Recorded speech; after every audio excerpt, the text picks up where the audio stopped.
కడప జిల్లా మైదుకూరు రాజకీయాల్లో ఒక్కసారిగా హీట్ పెరిగింది. మాజీ ఎమ్మెల్యే రఘురామిరెడ్డి చేసిన ఆరోపణలపై మైదుకూరు ఎమ్మెల్యే పుట్ట సుధాకర్ యాదవ్ తీవ్ర స్థాయిలో మండిపడ్డారు.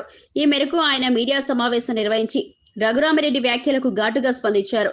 విద్యుత్ శాఖ ఉద్యోగాల పేరుతో లక్షల రూపాయలు వసూలు చేసినది ఎవరో ప్రజలకు బాగా తెలుసని పుట్ట సుధాకర్ యాదవ్ చెప్పారు. తమ ప్రభుత్వంలో ఒక్క రూపాయి కూడా తీసుకోకుండా ఉద్యోగాలు ఇచ్చామని స్పష్టం చేశారు. ప్రజలకు సేవ చేయడమే తమ లక్ష్యమని, ఎలాంటి అవినీతికి తావు లేదని తెలిపారు. అది శాస్త్రం పనులు ఏదో నువ్వు ఏది అంగన్వాడీ ఏది చెప్పేది గ్రామ సచివ పంచాయతీ సచివాలు అది నువ్వేంది కట్టించేది? గవర్నమెంట్ ఇచ్చిన బాధ్యత అది. స్టేట్ పాలసీ అందరూ కట్టించిండు.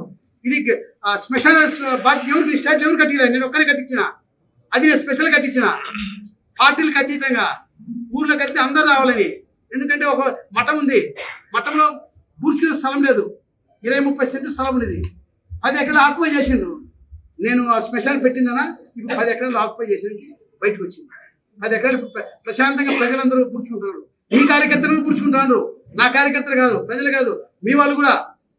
నేను అర్థం కాదు, నాకు అందరు సమానమే.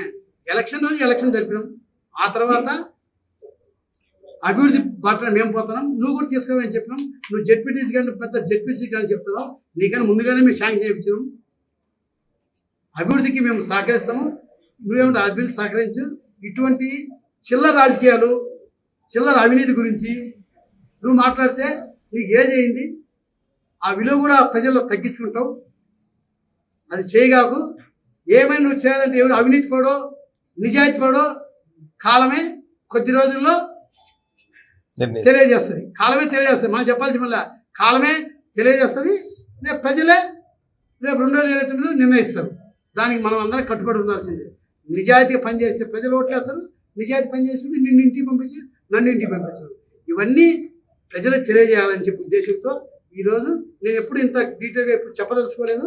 ఈరోజు ఎందుకు చెప్పినంటే అతను చేసిన అవినీతి చిట్టాను ప్రజలకు తెలియజేయాలని చెప్పే ఉద్దేశంతో ఈరోజు చెప్పినని చెప్పి ప్రజలకు తెలియజేస్తాను.